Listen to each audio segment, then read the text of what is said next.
I didn't really want to write another book on war. My first one, War is a Force That Gives Us Meaning, was not cathartic. Was extremely difficult to cope with and process. But the kind of sickening euphoria over the war in Ukraine raised the familiar bile. And so I have this book here.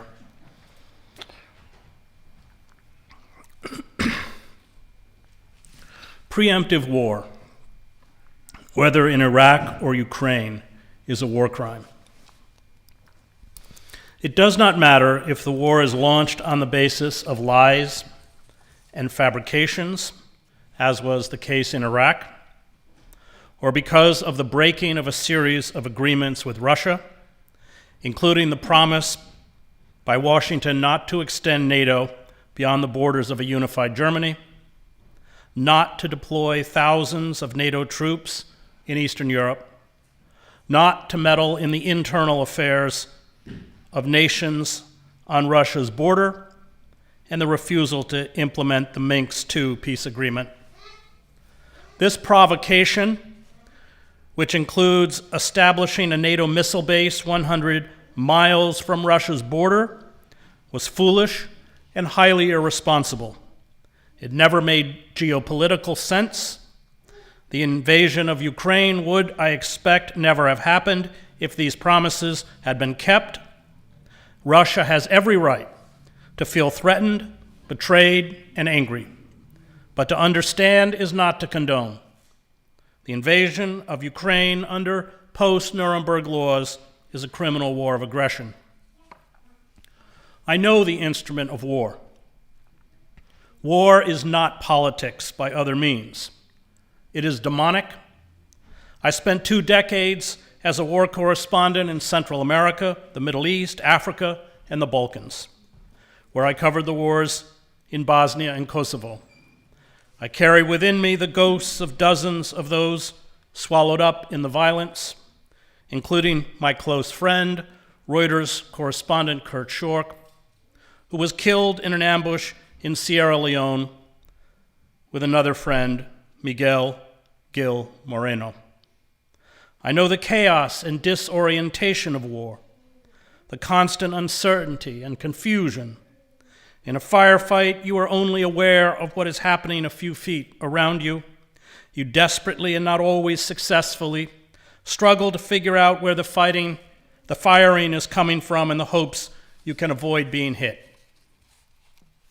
I have felt the helplessness and the paralyzing fear, which years later descend on me like a freight train in the middle of the night, leaving me wrapped in coils of terror, my heart racing, my body dripping with sweat. I have heard the wails of those convulsed by grief as they clutch the bodies of friends and family, including children. I hear them still. It does not matter the language: Spanish, Arabic, Hebrew, Dinka, Serbo-Croatian, Albanian, Ukrainian, Russian. Death cuts through the linguistic barriers. I know what wounds look like: legs blown off, heads imploded into a bloody, pulpy mass, gaping holes in stomachs, pools of blood, cries of the dying, sometimes for their mothers, and the smell of death, the supreme sacrifice made for flies and maggots. I was beaten by Iraqi and Saudi secret police. I was taken prisoner by the Contras in Nicaragua, who radioed back to their base in Honduras to see if they should kill me, and again in Basra after the first Gulf War, never knowing if I would be executed, under constant guard, and often without food, drinking out of mud puddles. The primary lesson in war is that we, as distinct individuals, do not matter. We become numbers, fodder, objects. Life, once precious and sacred, becomes meaningless, sacrificed to the insatiable appetite of Mars. No one in wartime is exempt. We were expendable, Eugene Sledge wrote of his experiences as a Marine in the South Pacific in World War II. It was difficult to accept. We come from a nation and a culture that values life and the individual. To find oneself in a situation where your life seems of little value is the ultimate in loneliness. It is a humbling experience. The landscape of war is hallucinogenic. It defies comprehension. You have no concept of time in a firefight, a few minutes, a few hours. War in an instant obliterates homes and communities, all that was once familiar, and leaves behind smoldering ruins and a trauma that you carry for the rest of your life. You cannot comprehend what you see. I have tasted enough of war, enough of my own fear. My body turned to jelly, to know that war is always evil, the purest expression of death, dressed up in patriotic cant about liberty and democracy, and sold to the naive as a ticket to glory, honor, and courage. It is a toxic and seductive elixir. Those who survive, as Kurt Vonnegut wrote, struggle afterwards to reinvent themselves and their universe, which, on some level, will never make sense again. War destroys all systems that sustain and nurture life: familial, economic, cultural, political, environmental, and social. Once war begins, no one, even those nominally in charge of waging war, can guess what will happen, how the war will develop, how it can drive armies and nations towards suicidal folly. There are no good wars, none. And this includes World War II, which has been sanitized and mythologized to mendaciously celebrate American heroism, purity, and goodness. If truth is the first casualty in war, ambiguity is the second. The bellicose rhetoric embraced and amplified by the American press, demonizing Vladimir Putin and elevating the Ukrainians to the status of demigods, demanding more robust military intervention, along with the crippling sanctions meant to bring down Putin's government, is infantile and dangerous. The Russian media narrative is as simplistic as ours. There were no discussions about pacifism in the basements in Sarajevo when we were being hit with hundreds of Serbian shells a day and under constant sniper fire. It made sense to defend the city. It made sense to kill or be killed. The Bosnian Serb soldiers in the Drina Valley, Vukovar, and Srebrenica had amply demonstrated their capacity for murderous rampages, including the gunning down of hundreds of soldiers and civilians and the wholesale rape of women and girls. But this did not save any of the defenders in Sarajevo from the poison of violence, the soul-destroying force that is war. I knew a Bosnian soldier who heard a sound behind a door while patrolling on the outskirts of Sarajevo. He fired a burst from his AK-47 through the door. A delay of a few seconds in combat can mean death. When he opened the door, he found the bloody remains of a 12-year-old girl. His daughter was 12. He never recovered. Only the autocrats and politicians who dream of empire and global hegemony, of the godlike power that comes with wielding armies, warplanes, and fleets, along with the merchants of death, whose business floods countries with weapons, profit from war. The expansion of NATO into Eastern Europe has earned Lockheed Martin, Raytheon, General Dynamics, Boeing, Northrop Grumman, Analytic Services, Huntington Ingalls, Humana, BAA Systems, and L3 Harris, billions in profits. The stoking of conflict in Ukraine will earn them billions more. The European Union has allocated hundreds of millions of euros to purchase weapons for Ukraine. Germany will almost triple its own defense budget for 2023. The Biden administration has asked Congress to provide over $50 billion to Ukraine in weapons and aid. The permanent war economy operates outside the laws of supply and demand. It is the root of the 2-decade-long quagmire in the Middle East, and it is the root of the conflict with Moscow. The merchants of death are satanic. The more corpses they produce, the more their bank accounts swell. They will cash in on this conflict, one that now flirts with nuclear holocaust. The same cabal of war-mongering pundits, foreign policy specialists, and government officials year after year, decade after decade, smugly dodge responsibility for the military fiascos they orchestrate.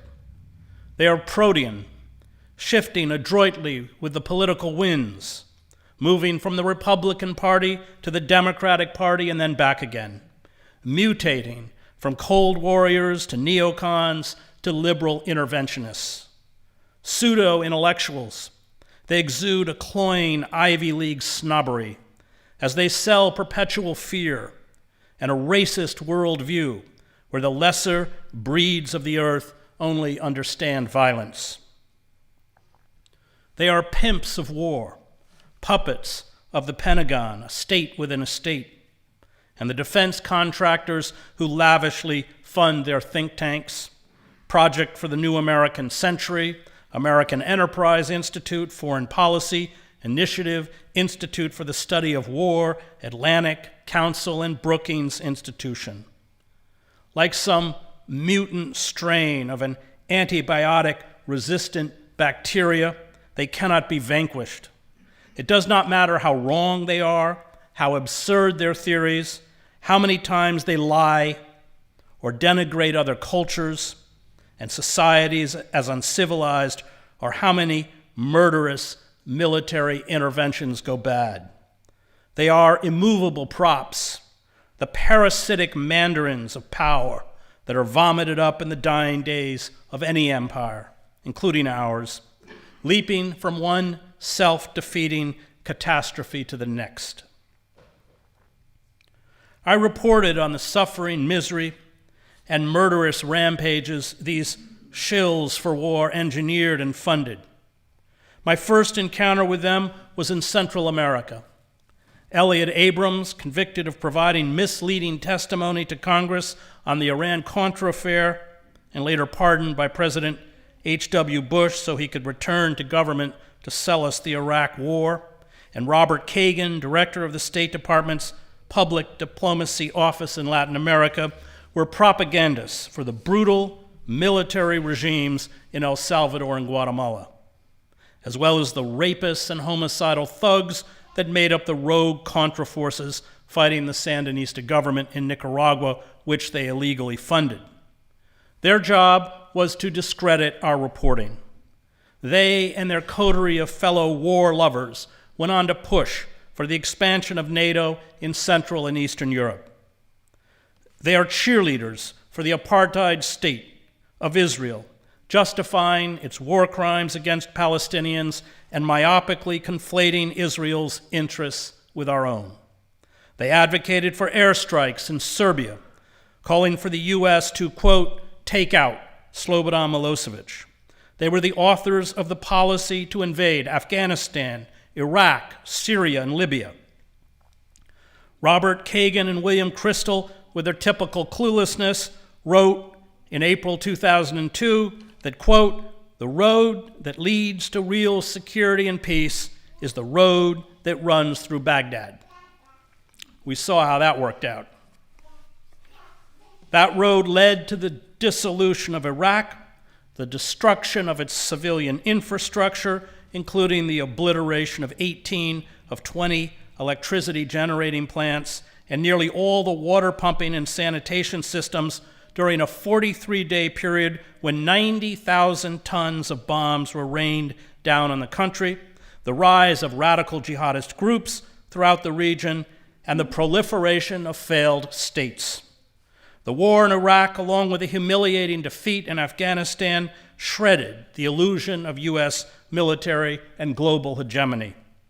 It also inflicted on Iraqis who had nothing to do with the attacks of 9/11, wholesale slaughter of civilians, the torture and sexual humiliation of Iraqi prisoners, and the ascendancy of Iran as the preeminent power in the Middle East. They continue to call for a war with Iran, with Fred Kagan stating, quote, "There is nothing we can do short of attacking to force Iran to give up its nuclear weapons." They pushed for the overthrow of President Nicolas Maduro after trying to do the same to Hugo Chavez in Venezuela, and they have targeted Daniel Ortega, their old nemesis in Nicaragua. They embrace a pure-blind nationalism that prohibits them from seeing the world from any perspective other than their own.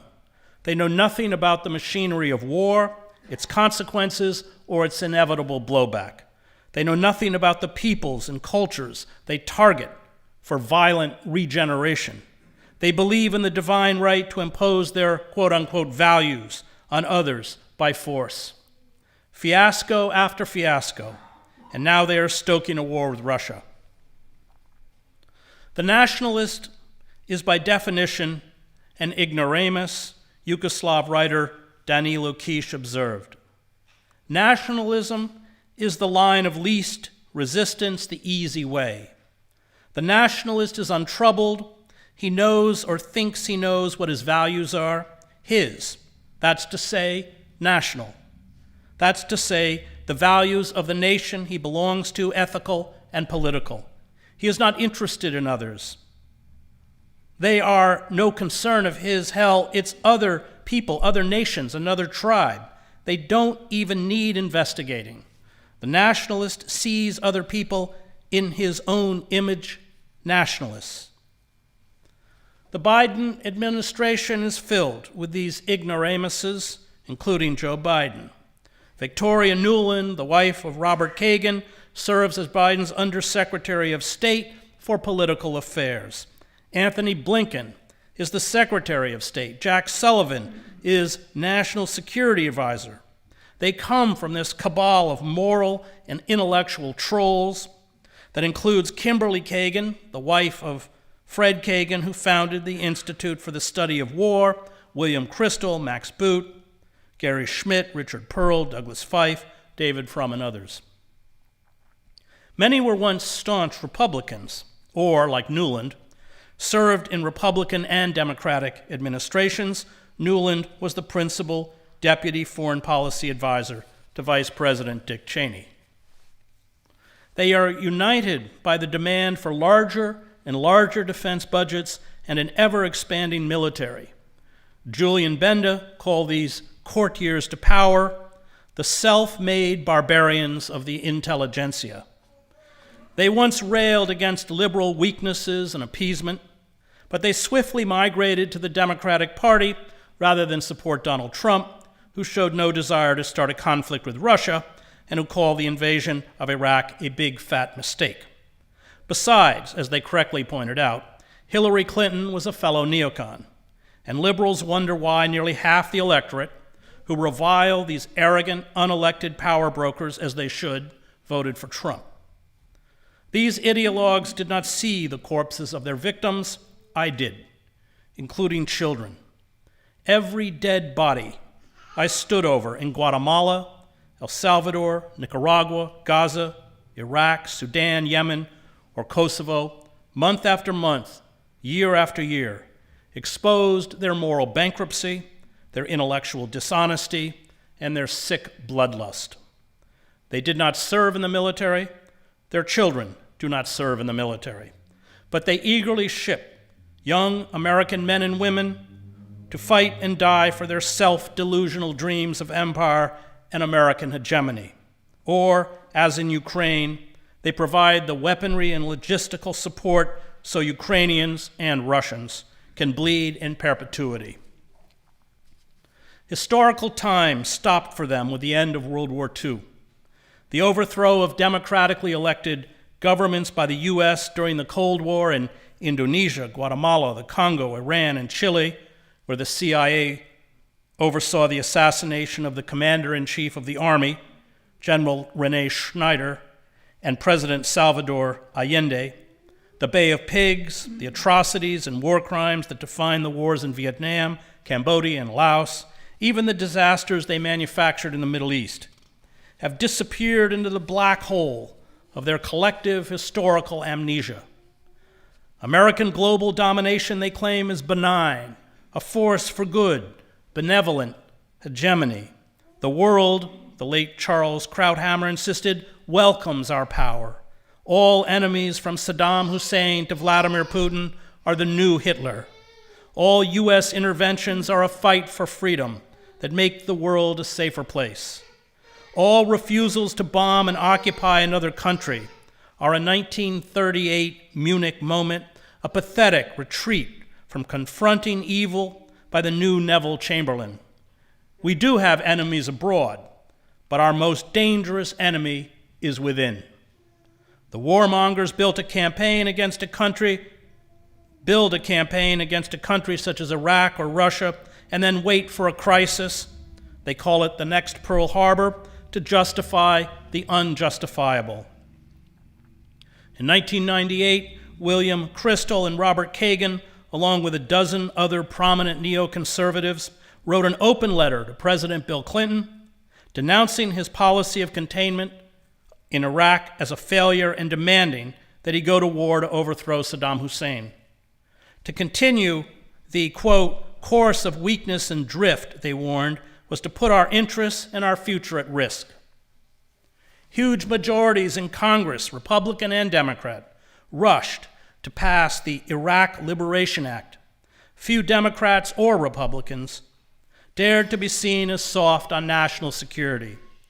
The act stated that the U.S. government would work to, quote, remove the regime headed by Saddam Hussein, and authorized $99 million towards that goal, some of it used to fund Ahmed Chalabi's Iraqi National Congress that would become instrumental in disseminating the fabrications and lies used to justify the Iraq War during the administration of George W. Bush. The attacks of 9/11 gave the war party its opening, first with Afghanistan, then Iraq. Krauthammer, who knew nothing about the Muslim world, wrote, quote, the way to tame the Arab street is not with appeasement and sweet sensitivity, but with raw power and victory. The elementary truth that seems to elude the experts again and again is that power is its own reward. Victory changes everything, psychologically above all. The psychology in the Middle East is now one of fear and deep respect for American power. Now is the time to use it. Removing Saddam Hussein from power, Kristol crowed, would, quote, transform the political landscape of the Middle East. It did, of course, but not in ways that benefited the United States. The lust for apocalyptic global war, they lust for apocalyptic global war.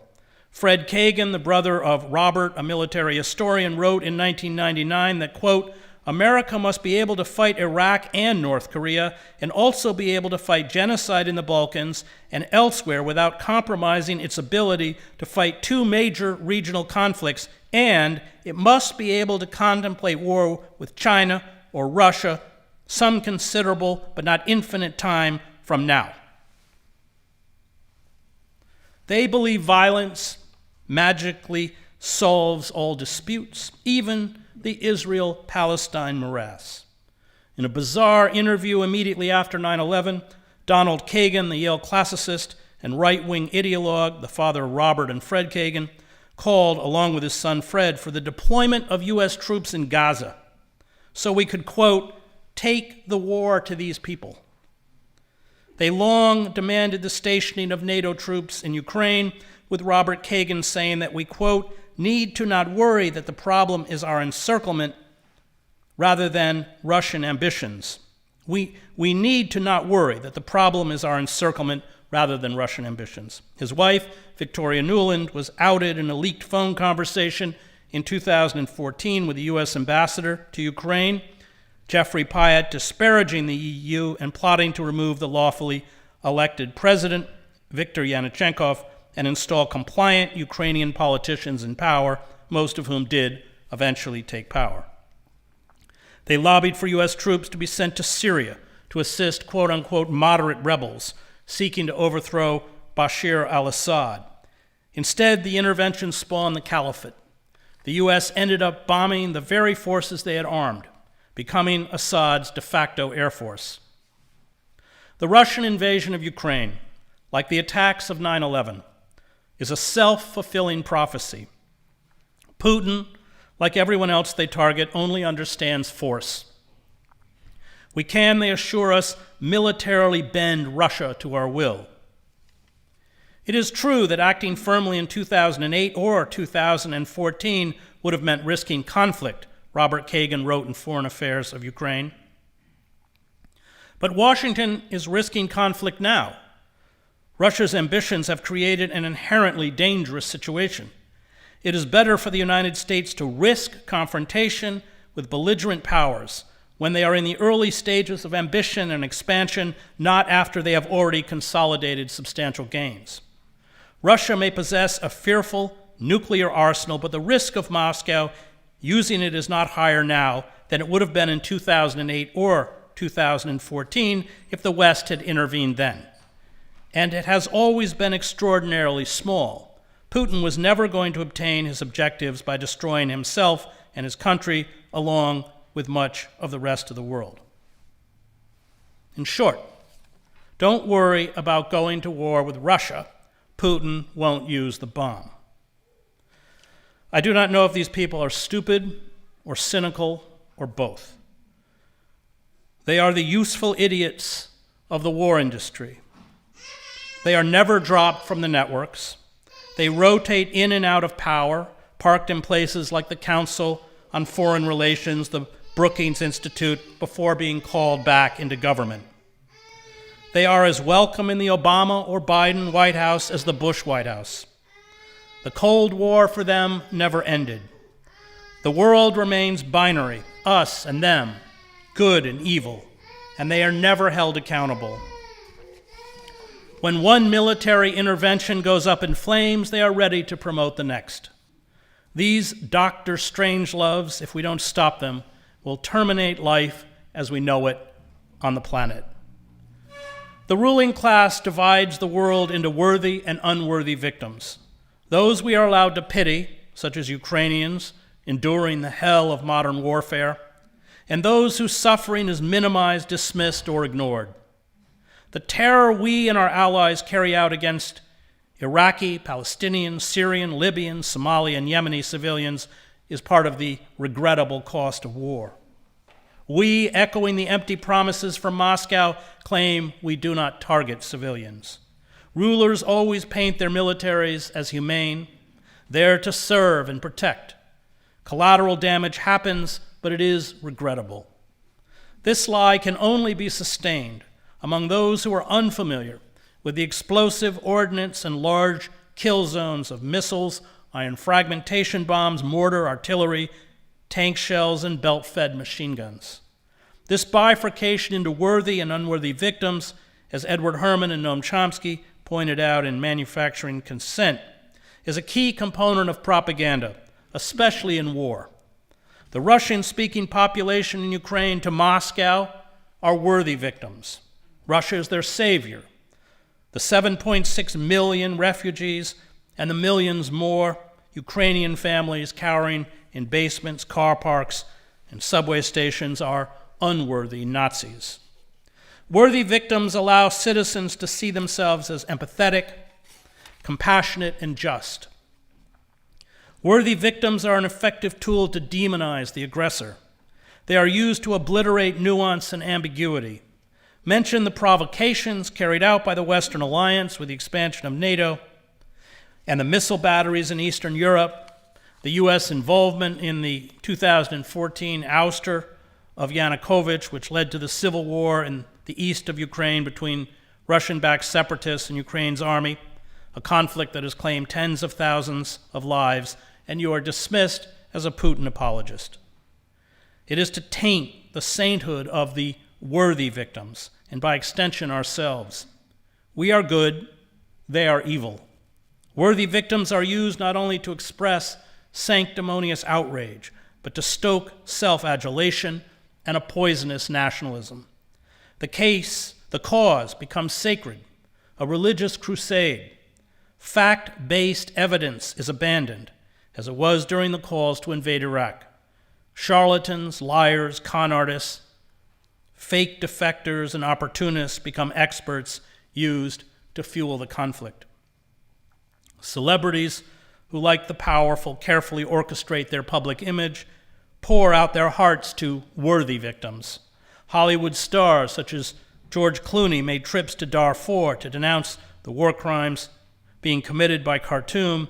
At the same time, the U.S. was daily killing scores of civilians in Iraq and Afghanistan. The war in Iraq was as savage as the slaughter in Darfur, but to express outrage at what was happening to unworthy victims was to become branded as the enemy. Saddam Hussein's attacks on the Kurds, considered worthy victims, saw an international outcry, while Israeli attacks on the Palestinians, subjected to relentless bombing campaigns by the Israeli Air Force and its artillery and tank units with hundreds of dead and wounded, was at best an afterthought. At the height of Stalin's purges in the 1930s, worthy victims were the Republicans battling the fascists in the Spanish Civil War. Soviet citizens were mobilized to send aid and assistance. Unworthy victims were the millions of people Stalin executed, sometimes after tawdry show trials, and sent to the gulags. While I was reporting from El Salvador in 1984, a Catholic priest was murdered by the communist regime in Poland. His death was used to excoriate the Polish communist government, a stark contrast to the response of the Reagan administration to the rape and murder of 4 Catholic missionaries in 1980 in El Salvador by the Salvadoran National Guard. The Reagan administration sought to blame the 3 nuns and lay worker for their own deaths. Jean Kirkpatrick, Reagan's ambassador to the UN, said the nuns were not just nuns, the nuns were also political activists. Secretary of State Alexander Haig speculated that perhaps they ran a roadblock. For the Reagan administration, the murdered churchwomen were unworthy victims. The right-wing government in El Salvador, armed and backed by the United States, joked at the time, "Haz patria mata un cura," be a patriot, kill a priest. Archbishop Oscar Romero was assassinated in March of 1980. 9 years later, the Salvadoran death squads would gun down 6 Jesuits and 2 others at their residence on the campus of Central American University in San Salvador. Between 1977 and 1989, death squads and Salvadoran soldiers killed 13 priests. It is not that worthy victims do not suffer, nor that they are not deserving of our support and compassion. It is that worthy victims alone are rendered human, people like us. Unworthy victims are not. It helps, of course, when, as in Ukraine, they are white, but the missionaries murdered in El Salvador were also white and American, and yet it was not enough to shake U.S. support for the country's military regime. The mass media never explain why Andrei Sakharov is worthy and Jose Luis Macera, he's a brilliant Uruguayan mathematician who was imprisoned, is unworthy. The attention and general dichotomization occur naturally as a result of the working of the filters, but the result is the same, as if a commissar had instructed the media, concentrate on the victims of enemy powers and forget about the victims of friends. Reports of the abuses of worthy victims not only pass through the filters, they may also become the basis of sustained propaganda campaigns. If the government or corporate community and the media feel that a story is useful as well as dramatic, they focus on it intensively and use it to enlighten the public.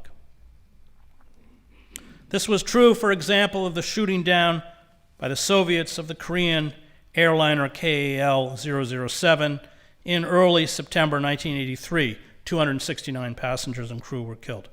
An extended campaign of denigration of an official enemy and greatly advanced the Reagan administration's arms plans. As Bernard Wertzman noted complacently in the New York Times, August 31st, 1984, U.S. officials assert that worldwide criticism of the Soviet handling of the crisis has strengthened the United States in its relations with Moscow. In sharp contrast, the shooting down by Israel of a Libyan civilian airliner in February 1973, 108 civilians were killed, left no outcry in the West, no denunciations of cold-blooded murder, no boycott. This difference in treatment was explained by the New York Times precisely on the grounds of utility in a 1973 editorial. No useful purpose is served by an acrimonious debate over the assignment of blame for the downing of a Libyan airliner in the Sinai Peninsula last week. There was a very useful purpose served by focusing on the Soviet act, and a massive propaganda campaign ensued. It is impossible to hold those responsible for war crimes accountable if worthy victims are deserving of justice and unworthy victims are not.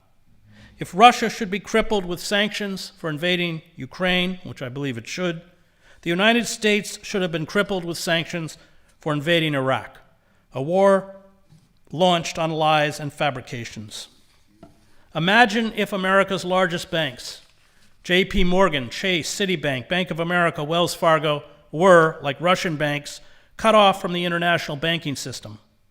Imagine if our oligarchs, Jeff Bezos, Jamie Dimon, Bill Gates, Elon Musk, who are certainly as venal as Russian oligarchs, had their assets frozen and estates and luxury yachts seized. Bezos' yacht, by the way, is the largest in the world. It cost $500 million, and it is 57 feet longer than a football field. Imagine if leading political figures such as George W. Bush and Dick Cheney, along with oligarchs, were blocked from traveling under visa restrictions. Imagine if the world's biggest shipping line suspended shipments to and from the United States. Imagine if the U.S. international media news outlets were forced off the air. Imagine if we were blocked from purchasing spare parts for our commercial airliners, and our airliners were banned from European airspace.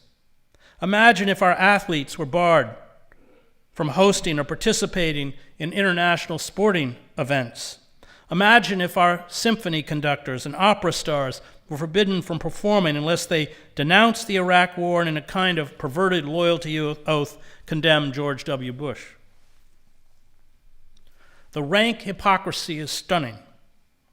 Some of the same officials that orchestrated the invasion of Iraq, who under international law are war criminals for carrying out a preemptive war, are chastising Russia for its violation of international law. The U.S. bombing campaign of Iraqi urban centers called Shock and Awe saw the dropping of 3,000 bombs on civilian areas that killed over 7,000 non-combatants in the first 2 months of the war. Even Russia has yet to go this far. I have argued that when you invade a sovereign nation, that is a war crime, a Fox News host said with a straight face to Condoleezza Rice, who served as Bush's national security advisor during the Iraq War. It is certainly against every principle of international law and international order, and that is why throwing the book at them now in terms of economic sanctions and punishments is also part of it, Rice said, and I think the world is there. Certainly NATO is there. He's managed to unite NATO in ways I didn't think I would ever see after the end of the Cold War. Rice inadvertently made a case for why she should be put on trial with the rest of Bush's enablers. She famously justified the invasion of Iraq by stating, quote, "The problem here is that there will always be some uncertainty about how quickly he can acquire nuclear weapons, but we don't want the smoking gun to be a mushroom cloud." Her rationale is no different than that peddled by the Russian Foreign Minister Sergei Lavrov, who says the Russian invasion is being carried out to prevent Ukraine from obtaining nuclear weapons. What Russia is doing militarily in Ukraine, at least up till now, was more than matched by our own savagery in Iraq, Afghanistan, Syria, Libya, and Vietnam. This is an inconvenient fact the press, awash in moral posturing, will not address. No one has mastered the art of techno-war and wholesale slaughter like the U.S. military. When atrocities leak out, such as the My Lai massacre of Vietnamese civilians or the prisoners in Abu Ghraib, the press does its duty by branding them aberrations. The truth is that these killings and abuse are deliberate. They are orchestrated at the senior levels of the military. Infantry units assisted by long-range artillery, fighter jets, heavy bombers, missiles, drones, and helicopters level vast swaths of enemy territory, killing most of the inhabitants. The U.S. military during the invasion of Iraq from Kuwait created a 6-mile-wide free fire zone that killed hundreds, if not thousands, of Iraqis. The indiscriminate killing ignited the Iraqi insurgency. When I entered southern Iraq in the first Gulf War, it was flattened. Villages and towns were smoldering ruins. Bodies, including women and children, lay scattered on the ground. Water purification systems had been bombed. Power stations had been destroyed. Schools and hospitals had been flattened. Bridges had been obliterated. The United States military always wages war by overkill, which is why it dropped the equivalent of 640 Hiroshima-sized atomic bombs on Vietnam, most actually falling on the South, where our purported Vietnamese allies resided. It unloaded in Vietnam more than 70 million tons of herbicidal agents, 3 million white phosphorus rockets. White phosphorus will burn its way entirely through a body, and an estimated 400,000 tons of jellied incendiary napalm. 35% of the victims, Nick Turse writes of the war, died within 15 to 20 minutes. Death from the skies, like death on the ground, was often unleashed capriciously. It was not out of the ordinary for U.S. troops in Vietnam to blast a whole village or bombard a wide area in an effort to kill a single sniper. Vietnamese villagers, including women, children, and the elderly, were often herded into tiny barbed wire enclosures known as cow cages. They were subjected to electric shocks, gang raped, and tortured by being hung upside down and beaten, euphemistically called the plane ride, until unconscious. Fingernails were ripped out. Fingers were dismembered. Detainees were slashed with knives. They were beaten senseless with baseball bats and waterboarded. Targeted assassinations orchestrated by CIA death squads were ubiquitous. Wholesale destruction, including of human beings, to the U.S. military, perhaps any military, is orgiastic. The ability to unleash sheets of automatic fire, hundreds of rounds of belt-fed machine gun fire, 90-millimeter tank rounds, endless grenades, mortars, and artillery shells on a village, sometimes supplemented by gigantic 2,700-pound explosive projectiles fired from battleships along the coast, was a perverted form of entertainment in Vietnam, as it became later in the Middle East. U.S. troops litter the countryside with claymore mines, canisters of napalm, daisy cutter bombs, anti-personnel rockets, high explosive rockets, incendiary rockets, cluster bombs, high explosive shells, and iron fragmentation bombs, including the 40,000-pound bomb loads dropped by the giant B-52 Stratofortress bombers, along with chemical defoliants and chemical gases dropped from the sky. These are our calling cards. Vast areas are designated free fire zones, a term later changed to the more neutral-sounding specified strike zone, where everyone in these zones is considered an enemy, even the elderly, women, and children.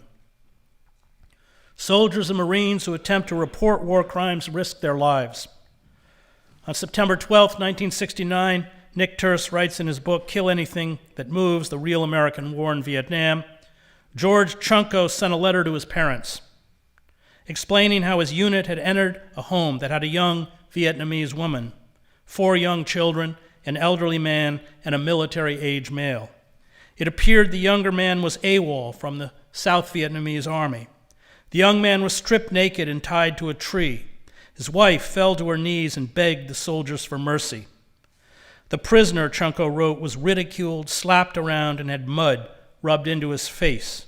He was then executed. A day after he wrote the letter, Chunko was killed. Chunko's parents, Turse writes, suspected that their son had been murdered to cover up the crime.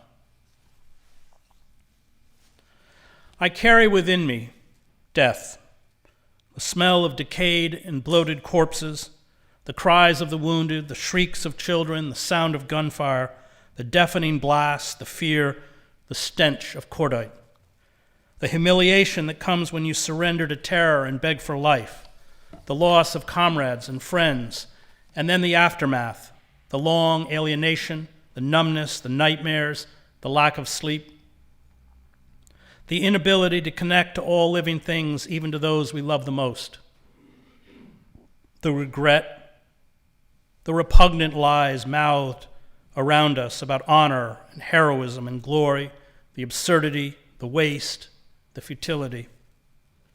It is only the broken and the maimed that know war. And we ask for forgiveness. We seek redemption. We carry on our back this awful cross of death, for the essence of war is death, and the weight of it digs into our shoulders and eats away at our souls. We drag it through life, up hills and down hills, along the roads, into the most intimate recesses of our lives. It never leaves us. Those who know us best know that there is something unspeakable and evil many of us harbor within us. This evil is intimate. It is personal. We do not speak its name. It is the evil of things done and things left undone. It is the evil of war. War is captured in the long, vacant stares, in the silences, in the trembling fingers, in the memories most of us keep buried deep within us, in the tears. It is impossible to portray war. Narratives, even anti-war narratives, make the irrational rational. They make the incomprehensible comprehensible. They make the illogical logical. They make the despicable beautiful. All words and images, all discussions, all films, all evocations of war, good or bad, are an obscenity. There is nothing to say. There are only the scars and wounds that we carry within us, those we cannot articulate, the horror. I wander through life with this deadness of war within me. There is no escape. There is no peace. All of us who have been to war know an awful truth. Ghosts, strangers in a strange land. Who are our brothers and sisters? Who is our family? Whom have we become? We have become those whom we once despised and killed. We have become the enemy. Our mother is the mother grieving over her murdered child, and we murdered this child in a mud-walled village of Afghanistan, in a sand-filled cemetery in Fallujah or Mariupol. Our father is the father, lying on a pallet in a hut, paralyzed by the blast from an iron fragmentation bomb. Our sister lives in poverty in a refugee camp outside Kabul, widowed, desperately poor, raising her children alone. Our brother, yes, our brother, is the Taliban, the Iraqi insurgent, Al-Qaeda, and Russian soldiers. And he has an automatic rifle, and he kills, and he is becoming us. War is always the same plague. It imparts the same deadly virus. It teaches us to deny another's humanity, worth, being, and to kill or be killed. There are days I wish I was whole. I wish I could put down this cross.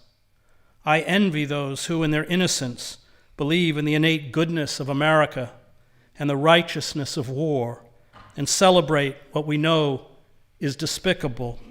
Sometimes it makes me wish for death, for the peace of it. But I know the awful truth, as James Baldwin wrote, that people who shut their eyes to reality simply invite their own destruction, and anyone who insists on remaining in a state of innocence long after that innocence is dead turns himself into a monster. And I would rather be maimed and broken and in pain than a monster. I will never be healed. I cannot promise that it will be better. I cannot impart to you the cheerful and childish optimism that is the curse of America. I can only tell you to stand up, to pick up your cross, to keep moving. I can only tell you that you must always defy the forces that eat away at you, at the nation, this plague of war. Sometimes I feel like a motherless child, a long ways from home, a long ways from home. It is death I defy, not my own death, but the vast enterprise of death, the dark primeval lusts for power and personal wealth, the hyper-masculine language of war and patriotism used to justify the slaughter of the weak and the innocent and to mock justice. I do not use these words. We cannot flee from evil. Some of us who have been to war have tried through drink and drugs and self-destructiveness. Evil is always with us. It is because we know evil, our own evil, that we do not let go, do not surrender. It is because we know violence that we are nonviolent. And we know that it is not about us. War taught us that. It is about the other, lying by the side of the road. It is about reaching down in defiance of creeds and oaths, in defiance of religion and nationality, and lifting our enemy up. All acts of healing and love, and the defiance of war is an affirmation of love. Allow us to shout out to the vast powers of the universe that however broken we are not helpless. However much we despair, we are not without hope. However weak we feel, we will always, always, always resist. Thank you.